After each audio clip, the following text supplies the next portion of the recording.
प्रिय विद्यार्थियों, online class में आपका एक बार फिर स्वागत है। कल हमने अपूर्ण सकर्मक क्रिया पर छोड़ा था, तो आज वहीं से हम शुरू करेंगे अपूर्ण सकर्मक क्रिया। अपूर्ण सकर्मक क्रिया प्रत्येक शब्द का शाब्दिक अर्थ होता है। शाब्दिक अर्थ निकालेंगे हम, जैसा कि हम पहले बता चुके हैं कि ए प्लस पूर्ण प्लस से प्लस कर्म प्लस के। ए क्या है? उपसर्ग, और उपसर्ग हमेशा किसका अर्थ देता है? नहीं का। पूर्ण यानी पूरा, से यानी सहित, और सहित क्या है? एक उपसर्ग है ये भी, और कर्म यानी कर्म, और के यानी क्रिया। ऐसी क्रिया यदि परिभाषा की बात करें, हम किसकी बात करें? परिभाषा की बात करें, डेफिनेशन की बात करें हम, तो क्या होगी? ऐसी क्रिया, ऐसी क्रिया जो कर्म सहित हो, कर्म सहित हो, ऐसी क्रिया जो कर्म सहित हो किंतु अपना पूरा अर्थ नहीं देती हो, किंतु अपना पूरा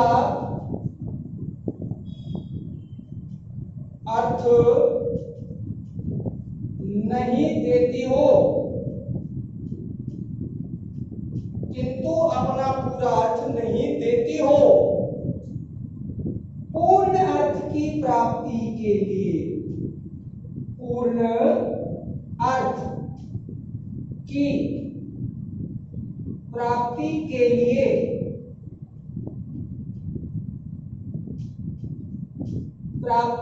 लिए किसी पूरक शब्द पर निर्भर करती हो, किसी पूरक शब्द पर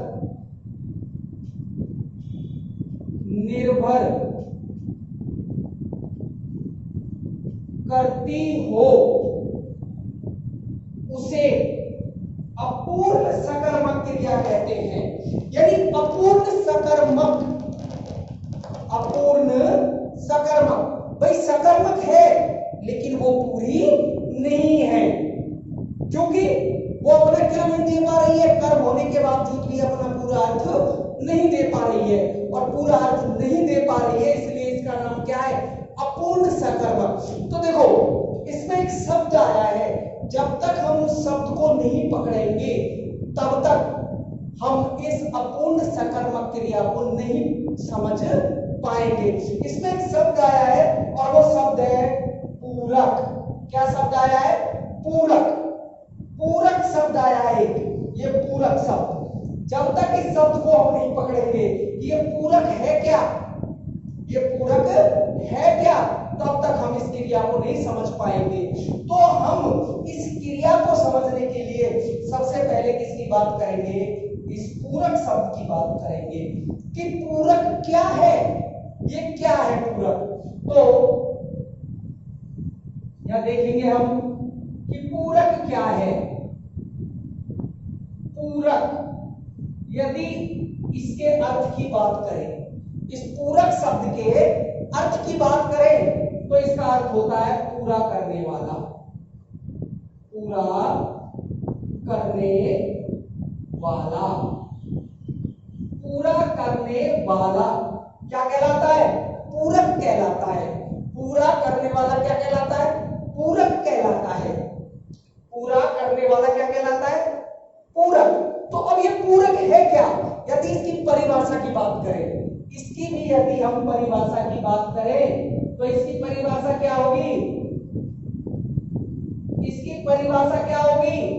इसकी परिभाषा होगी वह शब्द जो वाक्य को पूरा करता है, वह शब्द जो वाक्य को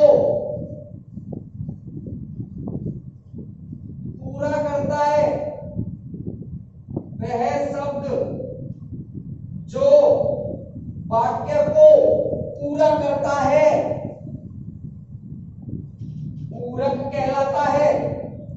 वह शब्द जो वाक्य को पूरा करता है,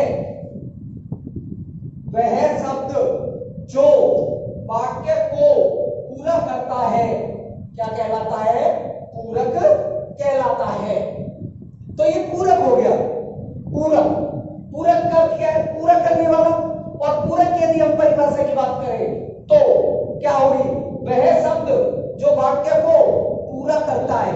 अब देखो, सीधी सी जानकारी की पूरक डेफिनेशन की बात करें, कभी डेफिनेशन पूछी जाए तो डेफिनेशन तो क्या हो गई? वह शब्द जो वाक्य को पूरा करता है।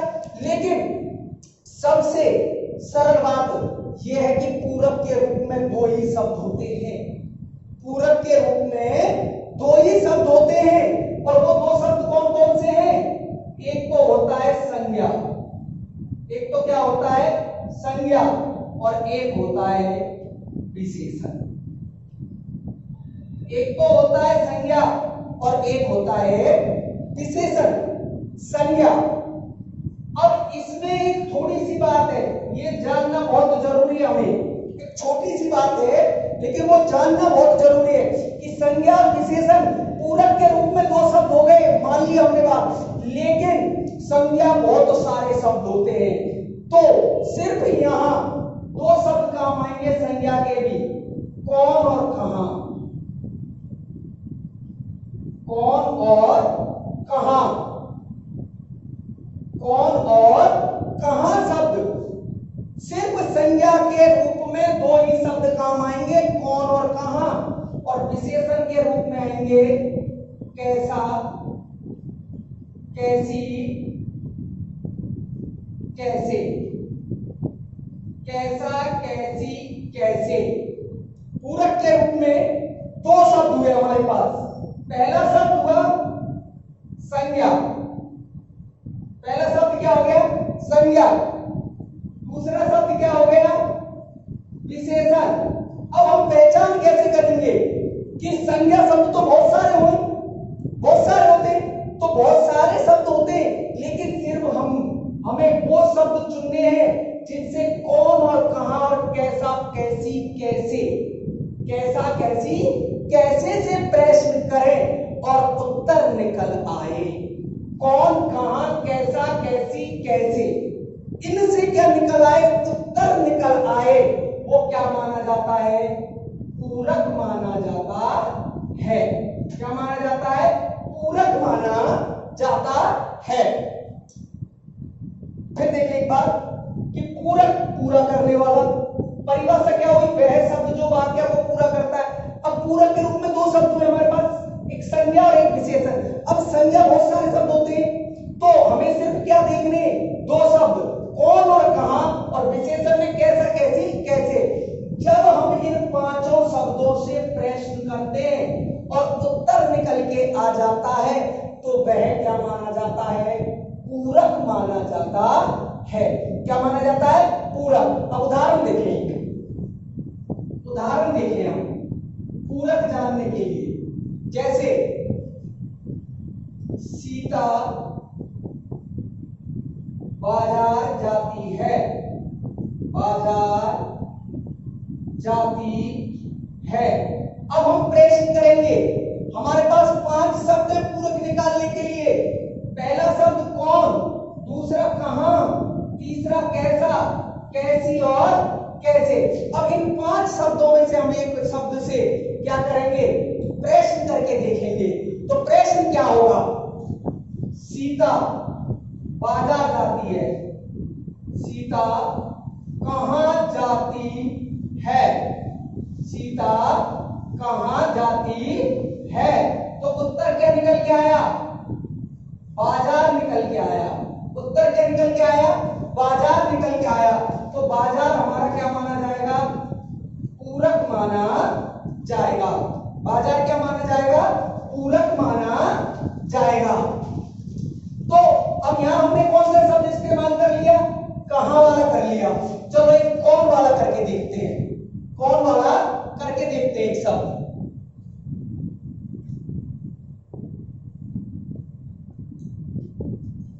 कौन वाला शब्द है? राम अध्यापक है। राम अध्यापक है। अब हम प्रश्न करेंगे, राम कौन है? तो उत्तर क्या निकल के आ गया? उत्तर क्या निकल के आ गया? अध्यापक। क्या निकल के आया? अध्यापक। और अध्यापक शब्द क्या है? पूरक। और पूरक के रूप में दो ही शब्द बताए हमने, एक संज्ञा और एक विशेषण। तो अध्यापक क्या है? संज्ञा शब्द है। अध्यापक क्या है? संज्ञा शब्द है। तो हमने कहां का ले लिया और कौन का ले लिया उदाहरण। ऐसे यदि इसमें देखें कि ये पूरक हो गया, लेकिन ये बाजार शब्द भी क्या है? संज्ञा शब्द है। बाजार भी क्या है? संज्ञा शब्द है। तो पूरक के रूप में दो ही शब्द होते हैं, एक संज्ञा और एक विशेषण। और 5 शब्दों से हम प्रश्न करते हैं, एक कौन से और एक कहां से। तो कौन, कहां, कैसा, कैसी, कैसे। एक उदाहरण और ले लेते हैं, कैसा, कैसी, कैसे वाला। कैसा, कैसी, कैसे वाला एक उदाहरण और ले लेते हैं। जैसे आरती गरीब है। प्रश्न किया हमने वाक्य से, आरती कैसी है? आरती कैसी है? तो उत्तर निकल के क्या आया? बीमार। क्या निकल के आया? बीमार। और बीमार शब्द है जो क्या है माना जाएगा? पूरक। और ये बीमार जो शब्द है वो क्या है? विशेषण है। क्या है? विशेषण। बीमार या गरीब। गरीब, गरीब। आरती कैसी है? गरीब है। आरती कैसी है? गरीब। और गरीब शब्द क्या है यहाँ? पूरक। और ये गरीब शब्द क्या है? पूरक है और विशेषण है। और पूरक क्या होते हैं? या तो विशेषण होते हैं या संज्ञा होती है। तो पूरक जानना बहुत जरूरी था अपूर्ण सकर्मक क्रिया के लिए। अब वापस से हम अपूर्ण सकर्मक क्रिया की ओर आते हैं। क्या कहती है हमारी परिभाषा? कि ऐसी क्रिया जो कर्म सहित हो किंतु अपना पूरा अर्थ नहीं देती हो, पूर्ण अर्थ की प्राप्ति के लिए किसी पूरक शब्द पर निर्भर करती हो। अब उदाहरण देखें आप इसके।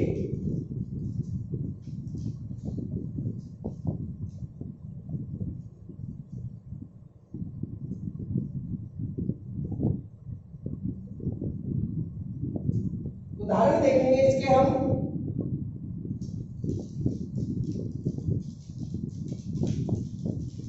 आरती ने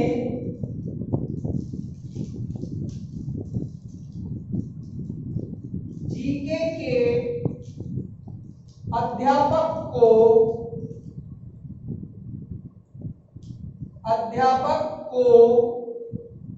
मूर्ख बना दिया। मूर्ख बना दिया। अब देखो भाई, अब आप नहीं समझेंगे इससे, क्योंकि आपने पहली बार पढ़ रहे हो तो नहीं समझ पाओगे। तो आपको एक सूत्र बताता हूं मैं, एक ट्रिक्स बताता हूं इस अपूर्ण सकर्मक क्रिया को जानने की। थोड़ी कठिन है, थोड़े स्टैंडर्ड भी के साथ भी है। तो इसकी एक सरल टिप्स क्या है वो देखिए आप। इसका एक सूत्र है, और सूत्र क्या है इसका? इसके अंतर्गत क्या चीज आएगी? एक तो आएगा कर्ता प्लस सजीव कर्म आएगा। एक क्या आएगा? सजीव कर्म प्लस पूरक प्लस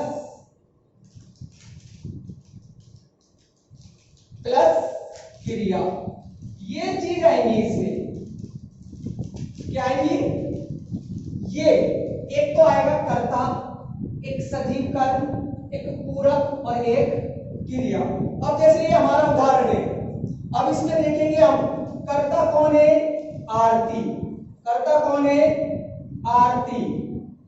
भाई ने लग रहा है, कारक चिन्ह ने, कर्ता ने, तो आरती ने, तो कर्ता हो गया ये। जीके के अध्यापक को, जीके के अध्यापक को कैसा कर्म हो गया, सजीव। कैसा हो गया, सजीव।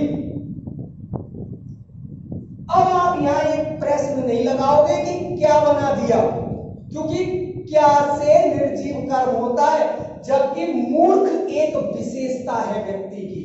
मूर्ख क्या है, एक विशेषता, यानी विशेषण शब्द होता है मूर्ख। तो हम वाक्य से प्रश्न करेंगे कैसा बना दिया, क्योंकि क्या से नहीं, क्या से निर्जीव कर्म निकाला जाता है, जबकि मूर्ख शब्द क्या है, यहाँ विशेषण है। क्या है, विशेषण, वो विशेषता बता रहा है जीके के अध्यापक की। तो मूर्ख शब्द क्या है यहाँ, पूरक, क्योंकि आरती ने जीके के अध्यापक को कैसा बना दिया, मूर्ख। और बनाना क्या है, क्रिया। बनाना क्या है, क्रिया। तो देखो इस प्रकार अपूर्ण सकर्मक क्रिया होती है, जिसमें क्या है, कर्म तो रहेगा किंतु वो पूरा अर्थ नहीं देगा। पूरा अर्थ कब देगा, जब उसको क्या प्राप्त हो जाएगा, पूरक प्राप्त हो जाएगा। चलो एक उदाहरण और,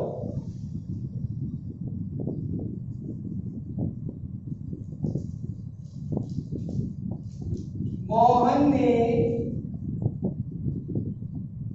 काम वालों को, गांव वालों को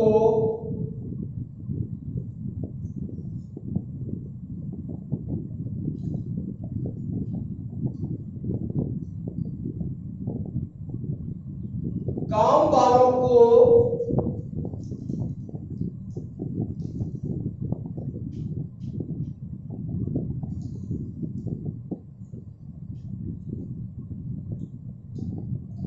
कमजोर बना दिया। मोहन ने गांव वालों को कमजोर बना दिया। मोहन ने, वही सूत्र है अपना, पहले क्या है, कर्ता, तो मोहन क्या हो गया इसमें, कर्ता। काम वालों को क्या हो गया, सजीव कर्म, सजीव कर्म। कैसा बना दिया, कैसा बना दिया, तो प्रश्न किया हमने, तो क्या निकल के आ गया, पूरक। क्या निकल के आ गया, पूरक। बना दिया क्या है, क्रिया। तो मोहन ने काम वालों को कमजोर बना दिया, तो यहां पूरक शब्द क्या हुआ, कमजोर हुआ। क्या हुआ, कमजोर हुआ। ये तुम्हारी कौन सी हो गई, अपूर्ण सकर्मक क्रिया। अब हम बात करेंगे अकर्मक क्रिया की।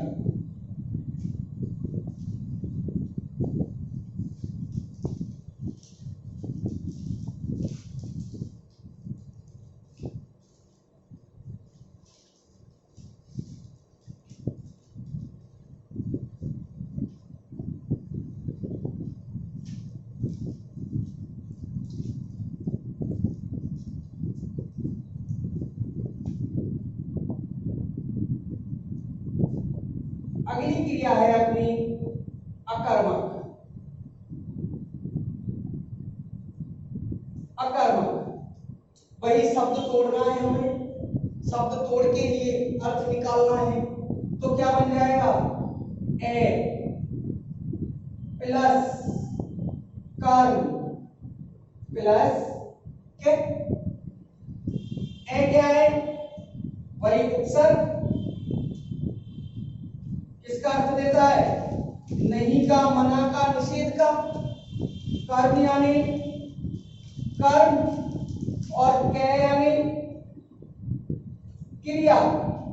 सीधी सी बात है, सिंपल सी बात है, अपने आप अर्थ निकल गया कि ऐसी क्रिया जिसमें कर्म नहीं है क्या मानी जाएगी?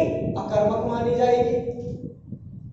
परिभाषा देखिए इसकी, तो आप लिख सकते हो परिभाषा के रूप में, ऐसी क्रिया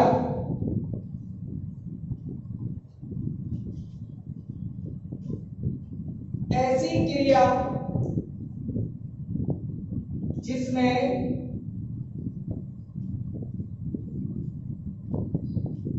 कर्म नहीं है।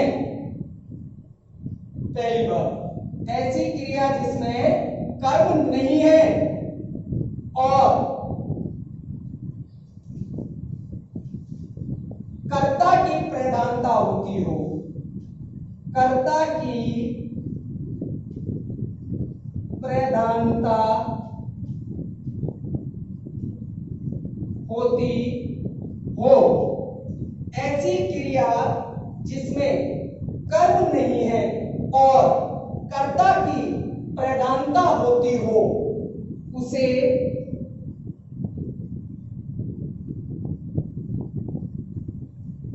अकर्मक क्रिया कहते हैं।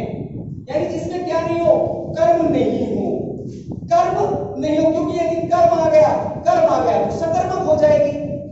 तो क्या नहीं होना चाहिए? कर्म नहीं होना चाहिए। जैसे एक उदाहरण देखें,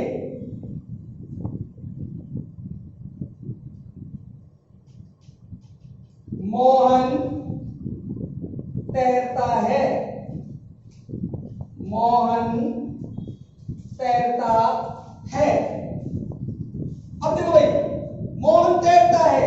अब यदि हम प्रश्न करें कर्म निकालने के, यदि हम चेक करें कि इसमें कर्म है या नहीं है, तो कर्म निकालने के हमारे पास दो ही शब्द हैं। अपन पूर्व में बहुत विस्तृत रूप से चर्चा कर चुके हैं इस शब्द की, तो हमारे पास दो ही शब्द हैं, क्या और किसको। अब यदि हम प्रश्न करके देखें, मोहन क्या करता है? नहीं जी, नहीं कर सकते। हम कर्म निकालेंगे, जबकि तैरना यहां क्या है? क्रिया है। क्या से प्रश्न नहीं कर सकते आप, क्योंकि क्या से क्या निकलता है? क्या से हमेशा कर्म निकलता है, जबकि तैरना क्या है? क्रिया है, इसलिए क्या से प्रश्न नहीं किया जा सकता है। अगली बात, किसको से करके देखें। मोहन किसको करता है? तो कोई कार्य तो है ही नहीं है जो करेगा मोहन, तो किसको से भी नहीं बैठ रहा है, नहीं बैठ रहा है दोनों से, ना तो क्या से बैठ रहा है उत्तर, ना किसको से बैठ रहा है। तो क्या माना जाएगा? क्या माना जाएगा? जब वाक्य में कर्म नहीं है तो क्रिया कौन सी मानी जाएगी? अकर्मक मानी जाएगी, क्योंकि हमने क्या से प्रश्न किया, क्या से प्रश्न किया, हमने क्या से प्रश्न किया, उत्तर नहीं आया। किसको से प्रश्न किया, उत्तर नहीं आया, इसलिए क्रिया कौन सी है? अकर्मक। इसलिए क्रिया कौन सी हुई? अकर्मक हुई, क्योंकि क्या और किसको से क्या नहीं आया? उत्तर नहीं आया। तो ऐसी क्रिया जिसमें कर्म नहीं है और कर्ता की प्रधानता होती हो उसे अकर्मक क्रिया कहते हैं। चलो एक उदाहरण और देखो। अगला उदाहरण, सीता नाचती है, सीता नाचती है। तो सीता, अपन प्रश्न करें क्या लगाकर, सीता क्या करती है? तो उत्तर आप ये ना समझे कि नाचती है कार्य है, कार्य नहीं है। ये नाचना क्या है? क्रिया है। नाचना क्या है? क्रिया है, इसलिए ये कर्म नहीं माना जाएगा। और किसको, सीता किसको करती है? तो कोई कार्य तो हो ही नहीं रहा, तो क्या और किसको, दोनों से उत्तर नहीं मिल रहे, तो क्रिया कैसी है? अकर्मक है। कैसी है? अकर्मक।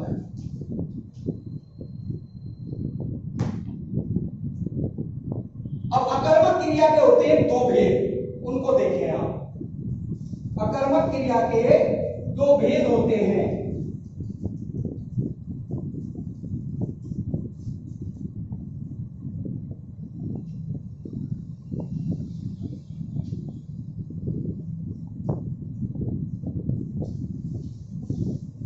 अकर्मक क्रिया के दो भेद होते हैं। एक होता है पूर्ण अकर्मक, पूर्ण अकर्मक। एक होता है अपूर्ण अकर्मक। एक पूर्ण अकर्मक और एक अपूर्ण अकर्मक। पूर्ण अकर्मक और अपूर्ण अकर्मक, पूर्ण अकर्मक और अपूर्ण अकर्मक। पूर्ण अकर्मक और अपूर्ण अकर्मक दोनों क्रिया अकर्मक है। यहां दोनों को हम शब्द से तोड़ेंगे। पहली जो क्रिया है अपनी वो कौन सी है? पूर्ण अकर्मक। पूर्ण अकर्मक शब्द तोड़े क्या आएगा? पूर्ण प्लस ए प्लस कर्म प्लस के। अब भाई अर्थ निकालेंगे। पूर्ण यानी पूरा, ए यानी नहीं, कर्म यानी कर्म और के यानी क्रिया। अब देखो शब्द तोड़ लिया हमने, अब परिभाषा निकल गई। कैसे निकल गई? कि ऐसी क्रिया जिसमें कर्म नहीं है, ऐसी क्रिया जिसमें कर्म नहीं है फिर भी अपना पूरा अर्थ देती हो, फिर भी अपना पूरा अर्थ देती हो। ऐसी क्रिया जिसमें कर्म नहीं है फिर भी अपना पूरा अर्थ देती हो उसे पूर्ण अकर्मक क्रिया कहते हैं। परिभाषा देखें, डेफिनेशन एक बार। ऐसी क्रिया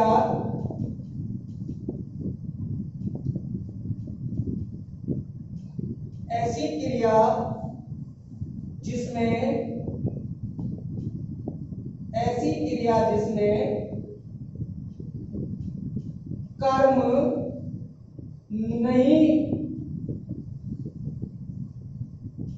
कर्म नहीं हो, ऐसी क्रिया जिसमें कर्म नहीं हो और अपना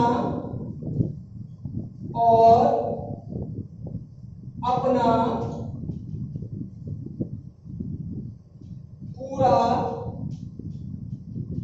अर्थ देती हो, अपना पूरा अर्थ देती हो उसे पूर्ण अकर्मक क्रिया कहते हैं। कि ऐसी क्रिया जिसमें कर्म नहीं हो, क्या नहीं हो? कर्म नहीं हो और अपना पूरा अर्थ देती हो उसे क्या कहेंगे? पूर्ण अकर्मक कहेंगे। क्या कहेंगे? पूर्ण अकर्मक। जैसे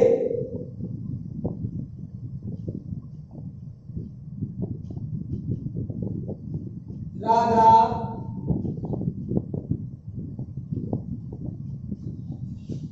हंसती है, राधा हंसती है।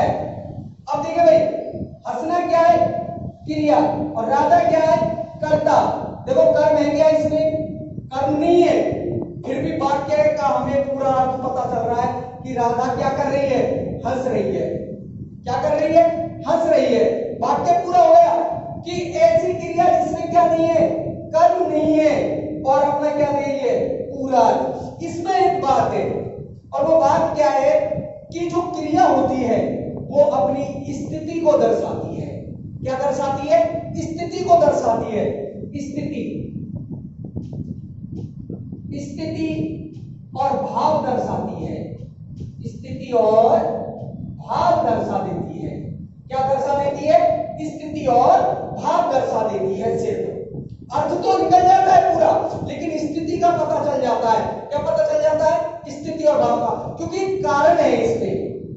कि हमारा स्तर अभी बहुत छोटा है, लेकिन यदि हम आगे चल के कंपटीशन की बात करें, यहाँ थोड़ा सा 1 मिनट ले रहा हूं, तो आगे चल के हम बात करें कंपटीशन की, तो ये 2 शब्द हमें बहुत बारीकी से देखने पड़ते हैं, बहुत बारीकी से, क्योंकि इस अकर्मक क्रिया में 2 क्रियाएं और चलती है, स्थार्थक क्रिया और गत्यार्थक क्रिया, जो हमसे हमारे स्तर से कई गुना ऊपर है, इसलिए हम उनको पढ़ाते नहीं है। तो स्थार्थक और गत्यार्थक 2 क्रियाएं और चलती है, जैसे संयोजी क्रिया, रंजक क्रिया, ये ऐसी कुछ क्रियाएं होती हैं जिन्हें नहीं पढ़ाते हैं आपके सिलेबस के अकॉर्डिंग, तो ये बड़े स्तर पे थोड़ा काम आते हैं, लेकिन थोड़ी सी बताना जरूरी इसलिए है क्योंकि अब हम इस समय अकर्मक क्रिया पढ़ रहे हैं, और अकर्मक में हम कौन सी पढ़ रहे हैं? पूर्ण अकर्मक। इसलिए पूर्ण अकर्मक में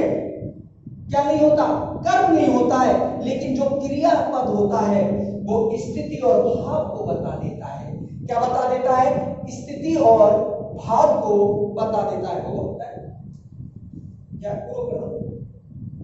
एक उदाहरण और लेंगे हम, एक उदाहरण, जैसे मोहन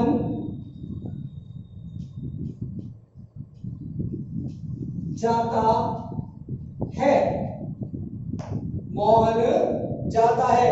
अब इसमें एक अंतर है, इसमें एक अंतर आ रहा है। अंतर क्या आ रहा है? ये भी तुम्हारे स्तर से ऊपर है, हटा दो भाई थोड़ा सा, फिर 5-7 मिनट हो जाएगा, हटा दो, एक कल लेंगे।